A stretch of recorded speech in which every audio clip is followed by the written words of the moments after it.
পরমেশ্বর ভগবান সকলেরই ভগবান, কিন্তু সূর্য কোনো দিক দিয়ে উদিত না হয়ে পূর্ব থেকেই উদিত হয়।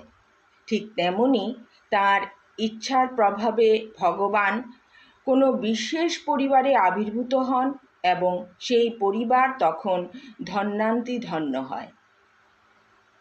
শ্রীকৃষ্ণ যখন আবির্ভূত হন তখন তার সমস্ত অংশ অবতারেরাও তার সঙ্গে আবির্ভূত হন।